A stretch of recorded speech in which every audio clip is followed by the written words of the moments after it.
Please welcome Heather. Hello. Who we finally found, having a little tour of the studio. It's nice, isn't it? Yeah, got a little bit lost. We're here now. Yeah, I saw you were heading for the other door. Yeah. Not intentionally, I hope. I've done it about 3 times today. It's gone the wrong way. Well, it's good to see you. Good to have you here.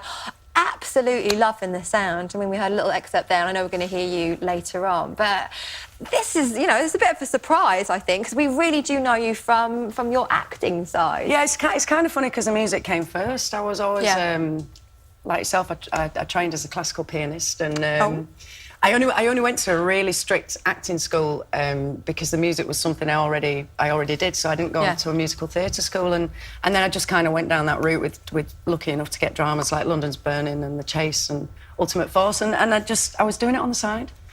You know, I was just kind of gigging in the local pub, and then I guess with Facebook and Twitter and things like that, suddenly people can hear about you without sort of huge marketing campaigns and stuff like that. So. Must have been, I don't know, was it frustrating? Because, you know, you've got a very successful career as an actress. No, it wasn't frustrating because I love my music. I have to do it regardless. I get a bit grumpy. I'm sure you know, like... Yeah, you need that outlet, don't you? Yeah, completely. Even if I'm just doing it in my own lounge, it's fine. Yeah. So it wasn't frustrating. It's just been more of a dream come true, it happening now and happening with our good friend Nigel Wright, who's produced the album. He produced the album? Yeah, who's a granddad. Hey, granddaddy. Yeah, he became a granddad last night. And the baby has no name yet. Yeah, no. She was a baby with no name. Well, congratulations, Nigel. Very well done. I sort of met him early on when I was signed to BMG when I was kind of 23. And well, he's an amazing producer, isn't he? I was really lucky to have been friends with him for so long, and finally, when I was kind of ready and I'd written the album, I just went to him, would you do it? And he said yes, so... And it's a remarkable album. I was listening to it in my dressing room as well, and last night, and it's got a really mellow sound, but you can... I mean, well, you've done it all, haven't you? This has been written by you and performed, and I mean, like, what can't you do, girl?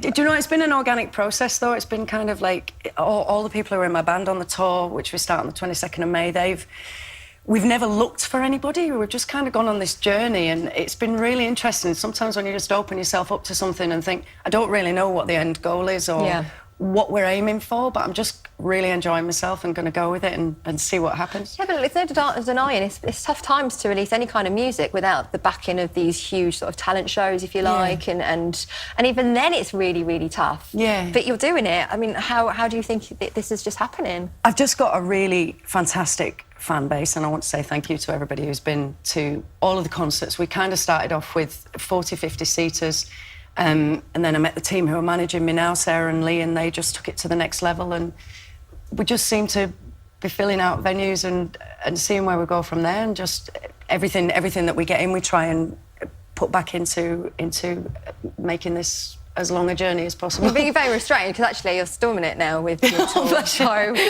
I know all about the secrets of the tour, and I'm very impressed. I'm going to come and have a little peek, if that's all right. Maybe come to London. Yeah, for sure. Last night. You told me, for sure. Yeah. But yeah, no, it's just fantastic. It really is. Now, a lot of people know you from lip service. Yes. Don't they? Yeah. Saucy minx, you. Yeah. Yeah, it is a little bit. It was slightly awkward watching the first episode with my mum and dad. Oh, you did not? Yeah, but thankfully I didn't have any of that going on, so it was okay, but it was, slightly awkward. Well, it is a bit of a traumatic moment going on here, gosh, but on the whole... the panic attacks. On the whole, I mean, what was it like working on that show? Because it's had such a fantastic response, hasn't it? It's got a really, really cult following. The people who love it, love it. And then there's a lot of people who don't know anything about it. Well, how would you describe it to people who don't know anything about it? It's kind of like a version of This Life, but the characters just happen to be gay girls. But we even had one of the directors, Sally Abrahamian, who directed This Life. She did the first 3 episodes of the new series. And that's, about a group of friends. And they just happen to be gay. But I think you could interchange that script with straight couples or male couples. I don't think that's what it's about. It's about friendship and betrayal and all the things that... And your character's having a really tough time at the moment. Panic attacks at the moment through a bereavement, Because you just lost your girlfriend. Yes, and I mean, it's weird because I suffered panic attacks myself when I was sort of in my early 20s. So it was kind of weird sort of going back there and trying to remember what that felt like. Yeah, of course. You know, the first time, I don't know whether you've ever had them, but the first time it feels like a heart attack. You think you're dying.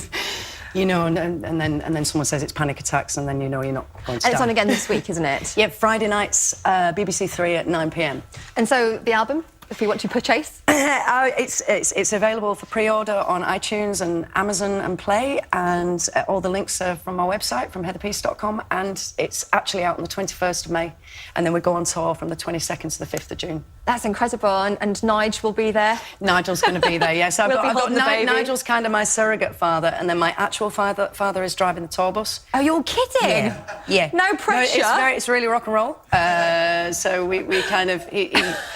I hire him. I hire my dad and he drives the bus. Oh, man, I hope you have more luck than I did. My dad was driving the bus yesterday and we broke down. Oh, no, don't say that. That was us stranded. But he did a very good job. Thanks, Dad. OK, well, thank you very much. Next up, Heather, you're going to be playing just in a few minutes, aren't you? Yeah, thank you, yeah. Are you interested in astrology? Oh, completely, yeah. Are you? Completely. I know my rising sign and stuff. And, See, I don't know any of that. I've wanted my chart doing. Well, after the break, astrologer Michelle Knight on what's happening in the stars and the effects of the weekend's frisky moon. We'll see you in a few moments. Astrologer Michelle Knight. Right, Michelle, I mean, I heard that there's a frisky moon out there. Hello, yes. Hello, indeed. What does that mean? Well, this weekend... Should I be careful? Well, I think it's a bit late. Today you have to be careful, but at the weekend we've had a super moon, and a super moon means the moon was closest to Earth, and it was in Scorpio. And back in the day, in pagan times, it was the time to get a bit frisky, dance around the maypole, if you catch my drift. And it kind of brings up, maybe that sounded wrong, but it brings up very intense passion and emotion and intensity and moving swiftly on. So you're a Scorpio, aren't you? I'm a Scorpio, so what does that mean for me? Well, it was in Scorpio. It means dance around the maypole, woman. Did you do a lot of that this weekend? No, anyway, you have actually got a lot of things going on for you at the moment, because that moon would have shaken you up, and it's bringing you towards a rebirth. You're shedding something and moving forward. So it's a very passionate and powerful time for you. Does that mean anything to you? Shedding, well, it's the whole hoarding, you know, getting rid of all that stuff, maybe. Yeah, but I think doing it will also shed something emotionally for you. It's like you're working something out and moving through. So wow, that's really interesting. Very powerful, darling. Do you know what I always struggle with? Because I really want to believe in logic, but at the same time, I saw what you were saying about Aryans, and that fits in with my profile. But how can 1/12 of the population experience the same thing at any given time? That's what I struggle to understand. Well, you don't know. I'm a 21st century astrologer, and I believe that we can take advantage of the energy of the planets. For instance, if we know there's a full moon in Scorpio and we're feeling sort of a bit paranoid or insecure, or suddenly have an obsession or an intense desire, we can go, OK, that's the full moon in Scorpio. I'm going to turn that energy into a positive direction. It's what you do with it. It's not fatalistic. Right. But, you know, it's scientifically... People are saying now that people, for instance, people born around the spring months have a distinctive kind of personality and profile. That is literally true. Yeah. But it was an observational science. In the but beginning listen, of time, the moon does affect tides, and, you know, I can understand it from that point of view, and I really want to believe it. But just take advantage of it. Yeah. Submerge yourself within it and embrace your power. Well, on that line of thought, there is big news, isn't there? There's the Grand Trine. Yeah, there's a Grand Trine coming up, which is great for everybody. And there's also the Sun and Jupiter are connecting, which makes life a lot easier for everyone. There's a sort of optimism, a flavour of optimism in the universe, and a possibility also that things are going to kick off in a much better way on the old economic front. Oh, very good. What about on album fronts? Yeah, how's that looking? Well, actually, I looked at your chart, and you're a Gemini, and you've got Mercury in Gemini. Yes. And you told me you've got Cancer rising, but you've got writing. Writing and music is really incredibly important to you, and you might end up writing a musical or doing something that you're not expecting. And towards the end of June, you have a quirky job offer or something completely out of the blue. I'm already booked up.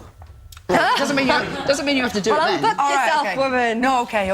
But it's something that you're definitely not expecting, and it's like, wow. OK, we'll wait for that wow factor in June. Sorry, I've got to get this question here from Diane, because I know she is desperate. People want to know what to do. Michelle, guide us here. She's a Sagittarius, date of birth is the 18th of the 12th, 63. And she says, I have a man in my life that's been there on and off for 6 years. We both know how we feel about us, but he blows hot and cold constantly. Is it time for me to just say, no more, I need stability in my life with this relationship, it's just not there? Is it time to open my heart now, make way for another, or is he ever going to commit to me? Poor Diane. Well, the interesting thing is that you are Sagittarius, but you've got a lot of Capricorn in your chart. And this relationship, you as well have built up a few walls. And Venus, the planet of love, is saying to you, expand, allow yourself to grow. But that doesn't necessarily have to mean that you leave him. It could mean that you go within yourself and you look at your own blocks to intimacy at the moment and you go, OK, I'm going to surrender. I'm going to knock those walls down, remember what I first saw in him, and then I'm going to open up to love with him. And if that doesn't work, Venus is going to put you in a fabulous position with someone else. So it's all good. Go Venus. OK, that's good advice for Diane there. Some headlines. Harry and Chelsea. They've been on, they've been off. Like, a bit like what Diane was saying there in her relationship. And this is the 4th time, apparently, they're back together again. Is it going to work this time, Michelle? Well, I'm fascinated by them because they seem to never be able to let each other go. Yes. And looking into it astrologically, I mean, he's a Virgo, so he's very grounded and he likes to do the right thing. Really? And Harry? Yes, no, emotionally, he 100% does. And that's why he's not just fallen in love with every woman that's crossed his path. And she's a Libra, but they're kind of... When you put the two charts together, you see there's a sort of obsessional quality to it. You know those kind of people which in your life that you have that thing and you never forget them? You just can't let them go. Yeah, it's a sort of Richard Burton, Elizabeth Taylor thing. Yeah. But it's when it's that obsessional and addictive, it's very difficult to keep things on an even keel. And in his chart, he won't be able to really make a decision until after July. But I think even in 30 years' time, if they met, there'd be that chemical So come attraction. July, should we be buying hats and No. bunting? Oh, OK. But it's not that kind of relationship. It's too full on for that. If it gets to that stage, I think it'll be the end of next year. OK, OK. A question here from Belinda, one of our viewers. Now, she's Cancer, 6th of June, 75. I'm throwing these dates at you because I'm assuming they do mean something. Yes, they do. OK, it says here, I'm currently in the process of changing career. I'll be working self-employed in a totally different field to fit in with family life and a chance of better income. I am investing money into training and I'm a little nervous if I'm doing the right thing. I'm excited, but I hope this is the right direction. I mean, she just wants some reassurance, I'm guessing. Yeah, well, actually, she's got Uranus in the 1st house. There's always a lot of unusual stuff around her. And you've got Mercury saying to you, OK, do something different, go deep within yourself. You could be doing writing, you could become a therapist, you could be doing something where you help people on a very deep level. But it's not going to just be going on in the same way. There will be another change or twist and turn before next year. And the other thing is you're always supporting everyone around you and feeling that you have to do everything on your own. Allow other people to support you, and that makes things a lot easier for you. Good advice. Just jump in there. I like your attitude. It's all just jump in there. It'll be fine. Something here from James Corden, making the headlines. He's hopefully going to bag a Tony Award. He's definitely up for one. He's getting married. He's hopefully going to really break America on a big scale. How are things looking for him? I mean, all right, if David Beckham's going to be your best man, for sure, Yeah. right? Well, I think David Beckham could be his best man. David Beckham is a Taurus and he's got Mars in Pisces. He's not like a star. In himself, he's actually very kind and has a lot of empathy for people, not what people may expect him to be. So I think if he was asked, he probably would do it if he felt that was important. I think he has the opportunity of winning that Tony, but certainly there'll be other opportunities to break America. He is on a roll this year. He's actually getting married in the same place I got married or had my civil partnership. So, and it was fabulous. It really is a very nice, less of a kind of bling place than they're saying. It's a very down-to-earth, beautiful place as well.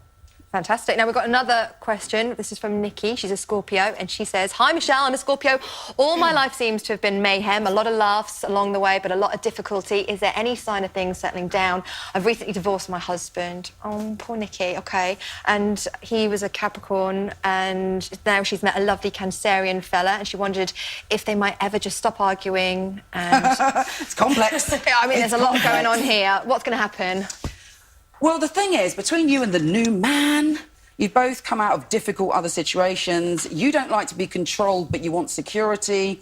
He's very sensitive, but he doesn't like to admit his vulnerability. So both of you can be a little bit oversensitive, and you really need to work that out for this relationship to work. OK, all right. Well, we hope that works for you, Heather.